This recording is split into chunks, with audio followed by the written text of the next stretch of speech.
WNST, Taos in Baltimore, and WNST.net. The Orioles now take it north of the border to Canada to take on the Toronto Blue Jays after busting out the brooms on the world champions. Luke Jones joins us live from Oriole Park at Camden Yards, where the setting was there and the brawls were there. And Luke, all I can ask is, where the hell was this 18 months ago when we needed it, right? No doubt about it. I think a lot of it, and I don't want to take anything away from the Orioles completing a 3-game sweep, but look at that Kansas City lineup right now. We talked about this before the series even started. You know, we know that they've lost Moustakas. Alex Gordon's on the shelf right now as well. That lineup, I mean, okay, you have Lorenzo Cain, who's still a great player. You have Hosmer, Salvador Perez, who's one of the best catchers in baseball. But Morales is a mess, although he got a couple of hits. I mean, in the series, he's a guy who has at least had success. I mean, he got some hits against the Orioles in this series. But you just go down that lineup. I mean, you don't recognize these names. We talk about this. You know, Whit Merrifield and Chesler Cuthbert. I mean, it's just, but they might be saying the same thing about Reimold and Flaherty and Kim as well, right? Well, sure. But at the same time, they've scored 4 runs over their last 6 games, and they scored 2 runs over this 3-game set. But, on the flip side... And struck out a bunch, too. Right. On the flip side, Chris Tillman was terrific on Wednesday night, and the Orioles got pretty good pitching. I mean, we talked about Jimenez, at least statistically, didn't give up a whole lot in the run department, only gave up the 1 run in 5 innings. But, the Orioles pitched pretty well. They scored some runs, and on Wednesday night, they won another game without the benefit of a home run, which is always nice when they're able to do that. So a really nice finish to this homestand. I mean, think back to when the Orioles returned on Memorial Day. They lose 2 straight to the Red Sox. I think at that point, they'd fallen 3 games behind Boston in the American League East, and you're starting to wonder, okay, this thing's not trending in the right direction. They were coming off of that road trip that finished up okay in Cleveland, but wasn't great. Well, the Houston series was disturbing. You know, when you set records for striking out, and you're not scoring runs, and you're supposed to be this offensive team, and you're not making contact with the ball and having sick at bats. I mean, and manage that with the pitching. Right. We already know the pitching's going to be so-so for the most part. Right, and that's the key. I mean, I wasn't overly. That Houston series was embarrassing, but I was willing to give them the benefit of the doubt to say, okay, well, they hadn't really had serious issues with strikeouts prior to that, and they've been a pretty darn good offense for most of the season. So, but that was it really illustrated if they're not going to hit, unless they get some pitching that you're really not expecting. They're really going to struggle. But it was nice to see them bounce back after those first 2 Boston games. And they win the final 7 of 8 of this homestand to go 7-3. I mean, when you're talking about a 7-3 homestand, and look, I realize that the Yankees and the Royals are not playing at their best by any stretch of the imagination, but you go 7-3 against Boston, the Yankees, and the Royals on a homestand, you'll take that, and you'll be happy about it. So a nice finish to the homestand, but really the story on Wednesday night was how good Chris Tillman was. I asked him after the game if that was the best stuff he'd been carrying all year. We think back to that opening day start where, remember, got cut short after 2 innings. He struck out 5 Minnesota Twins in 2 innings and then had to leave the game because of the lengthy rain delay. I think that was the best stuff Tillman was carrying since at least opening day.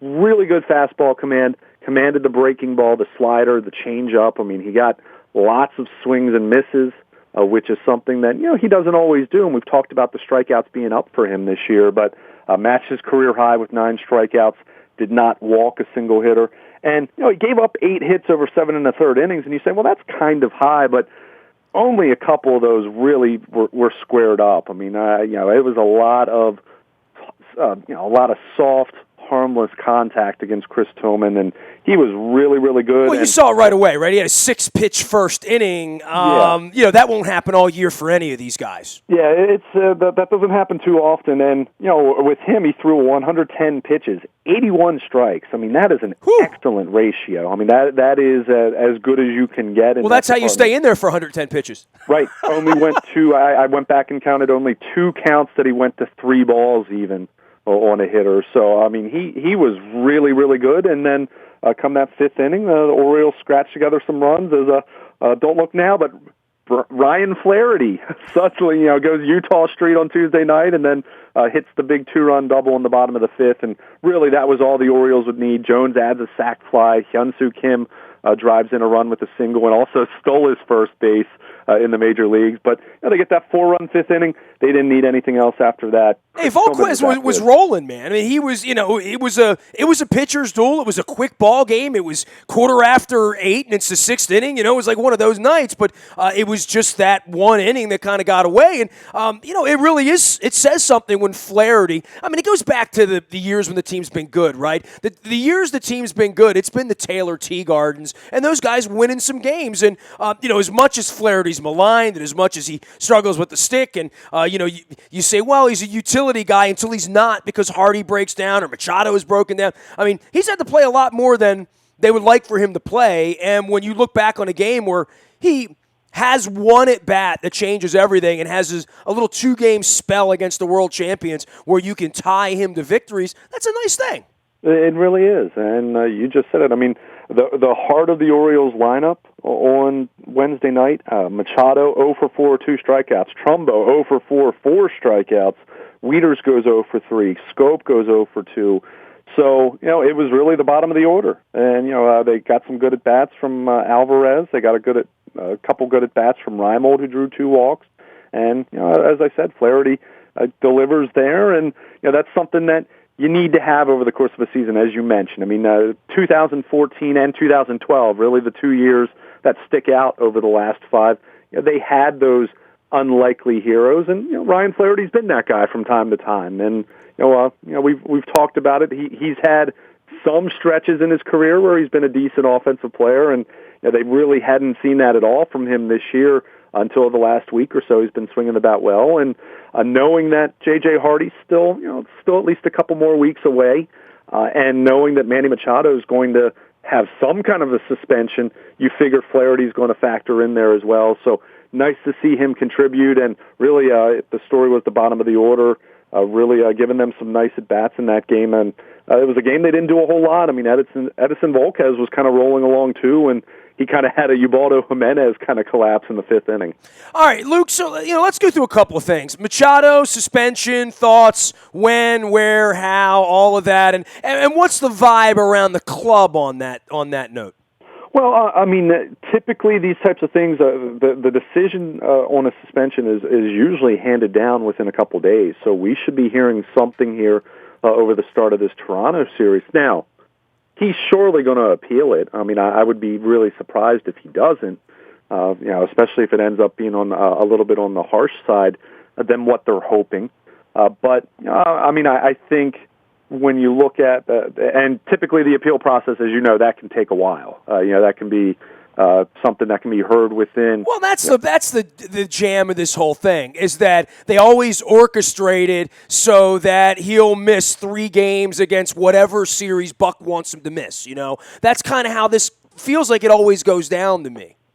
Yeah, and I'm guessing in a perfect world, and I'm not saying they're going to be successful doing that. I'm guessing in a perfect world, they would like to be able to hold off to have him serve his suspension after J.J. Hardy gets back, which, it isn't imminent. I think Hardy could be back by the end of the month, but... Well, there you go, strategizing it for Buck right there, right? I mean, just the fact that it can be strategized and orchestrated to some degree, they'll do that. I mean, that's just the way they're going to play the game. They will. I just think that I'm guessing they're hopeful of that. But, I mean, ultimately, it's whenever Major League Baseball decide to hear it. I mean, it used to be whenever you would go to the Bronx to play the Yankees. Now they do some of that stuff over a conference call and what have you. But we should be getting a decision on the suspension really at any time now. But as far as any appeal, that could take longer. And, of course, he'd be able to play at the meantime. But, as far as the vibe in the clubhouse, and I think, anyone who's listened to our coverage the last day or so, hearing Adam Jones, hearing Buck Showalter, hearing Mark Trumbo, this was something that no one on the team was happy about, is that all that went down, but I don't think anyone directed their displeasure with Manny Machado. I think everyone understood. I mean, you and I said, look, it's not something to celebrate.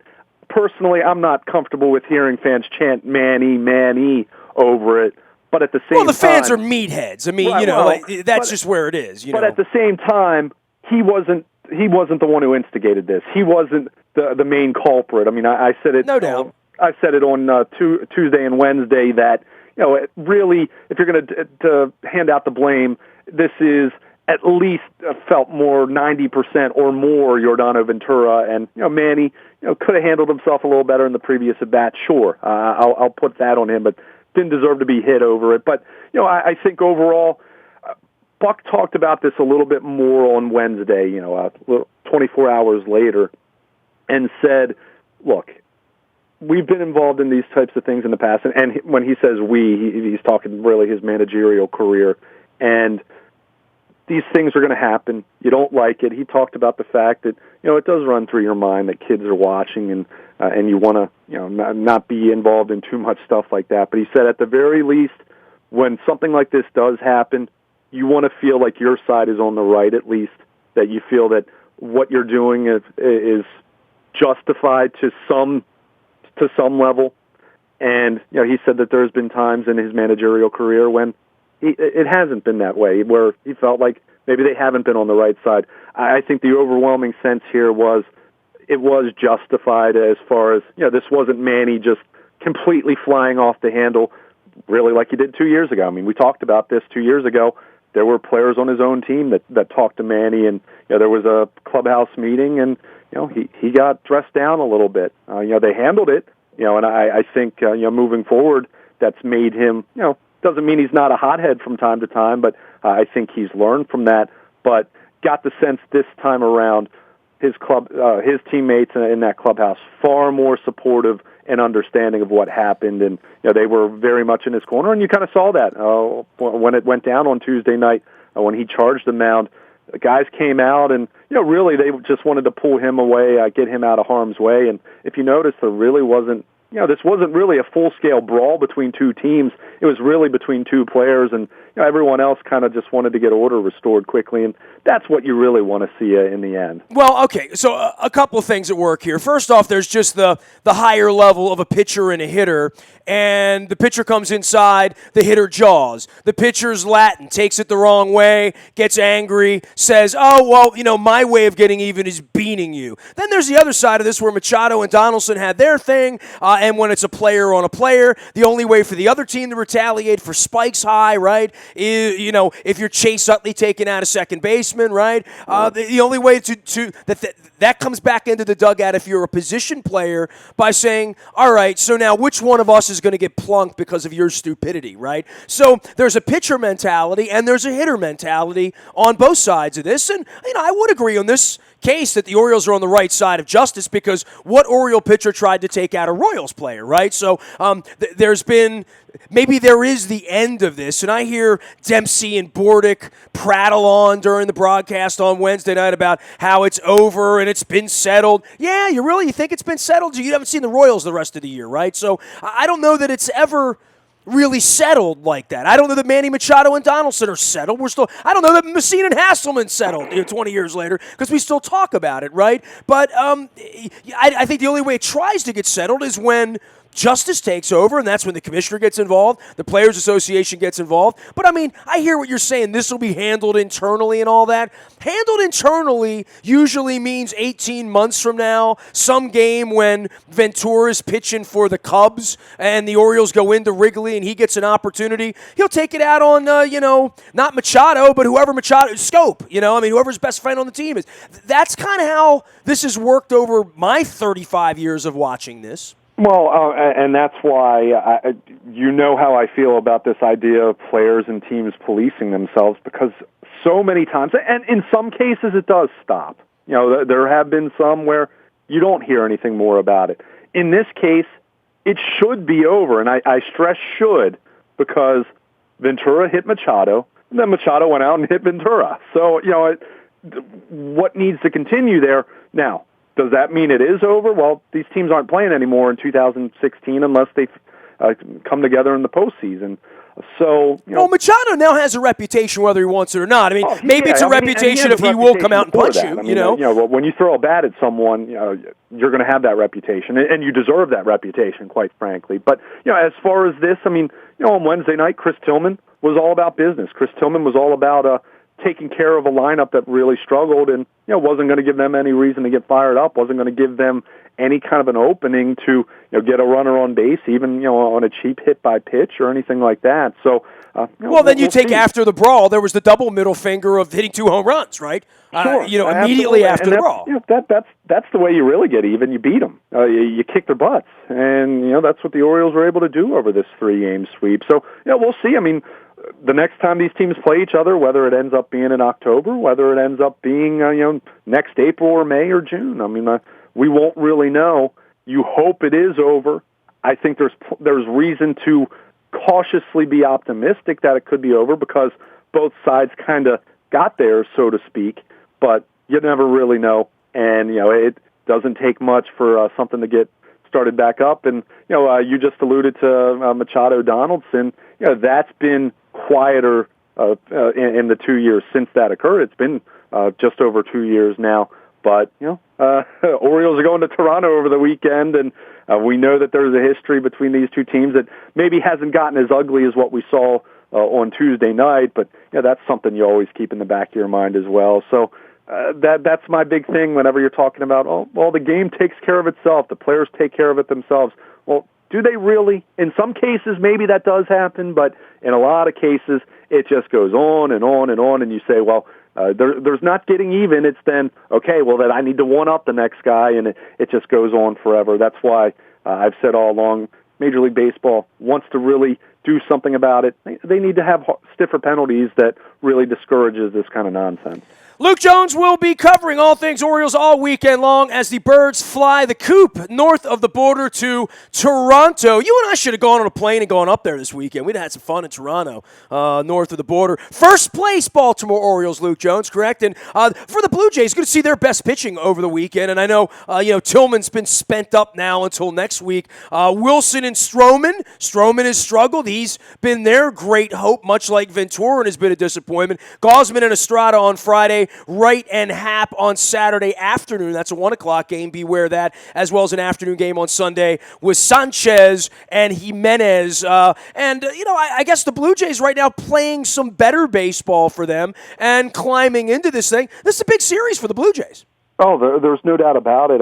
They've been playing better of late. Their starting pitching has been really, really good overall. I mean, you just mentioned Stroman hasn't been what they'd hoped, but Estrada's been exceptional. Aaron Sanchez has been really good. Jay Happ's been a really solid pickup for them, overall.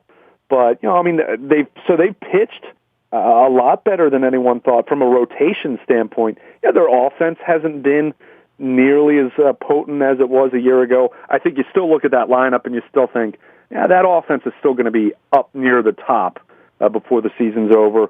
It's not what it was last year, but how could it be, right? Right. I mean, that was an offense that scored. Basically their offense last year is what the Red Sox are doing this year. So they've been pitching better.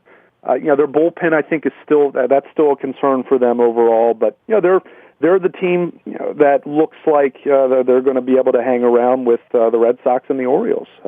These are big 10 days for the Birds. I mean, 4 in Toronto, 3 in Boston, and the Blue Jays come back in here. This is an 8-2 stretch here would be really, really nice. A 2-8 stretch here would be a big problem. Yeah. I mean, you want to at least hold your own. To expect a stretch where you go 8-2 or something crazy like that. It'd be great. Not saying they can't do that, but you want to at least hold your own. I mean, we talk about this all the time. I mean, the Orioles have been exceptional at Oriole Park at Camden Yards this year, 24-11. They've been 11-12 on the road. That's not great. You'd like to be better than that, but can you at least play 500 or better on the road over the course of a season? You do that, you're probably going to be in really good shape for the potential to make the postseason. If you're below 500 on the road, like the Orioles were last year, that's when you're going to be hovering more around 500, and you're going to struggle to stay in contention. Hey, they're 7-1 the last week, right? So, what's not to like? Oh, no doubt about it. And, the nice thing, and look, Kansas City is really struggling offensively, so you don't want to take too much away from it, but getting better pitching. Bullpen, they have the best bullpen ERA in the majors going into this Toronto series. I'm guessing they're going to have to use that bullpen a lot over the weekend, even if they're going to have a good chance to win. You look at the pitching matchups, other than Gausman, very, very iffy, the other three. as far as the matchup. And Gosman's going up against Estrada, who's been really, really good. So it's going to be a challenging weekend. There's no doubt about it. But at the same time, as you mentioned, they've won 7 of 8, finished up the homestand on a really high note. You hope you can carry that over into Toronto. And, we'll see how Yovani Gallardo figures into that. He's going to have a work day in Toronto, and whether they make an adjustment at the end of the Toronto series, whether we see him in Boston. He's very much nearing a return, and better velocity in his second rehab start was reports saying he was around 90 miles per hour, which he was not even touching before the injury. So that's a good sign. Cautious optimism with him coming back, and we'll see how it figures in. But pretty interesting right now, this Toronto series, with Tyler Wilson, Mike Wright, and Ubaldo Jimenez. You can make a very sound argument that all three of those guys are, they're kind of on watch. The bubble, yeah, so on watch, right? Yeah. So they're kind of going start to start, and we'll see how they respond. But definitely going to be a challenge this weekend. We know how the Blue Jays have played at Rogers Center over the last couple years. They haven't been great at home this year, but they are certainly capable of getting on a roll. So Orioles want to continue their good vibes as they head into Toronto, the place formerly known as Skydome. Oriole Park at Camden Yards silenced for the next week. Birds on television heading off to Toronto. Luke will be watching. I will be tweeting. You can find Luke at Baltimore Luke on Twitter, as well as Luke at WNST.net. You can reach me, Nasty, at WNST.net. I'm on LinkedIn, Twitter, Facebook, Snapchat, Instagram. Anywhere you are, we are, including the Buy a Toyota Audio Vault 24 hours a day from anywhere in the world on your mobile device. Just download the TuneIn Radio app. We come in crystal clear. The morning newspaper hits your email inbox at 7 a.m. each and every morning. It is powered up by Planet Fitness, where it's still $10 a month to get in the best shape of your life now that we are into bikini season. We appreciate our partners over at Planet Fitness. And last but never least, breaking news, the ups, the downs, the trades, the suspensions, all come to you first on the WNST Tech Service. That's powered up by Coons Ford of Security Boulevard. We are WNST.net, AM 1570, and WNST Taos in Baltimore, and we never stop talking Baltimore sports.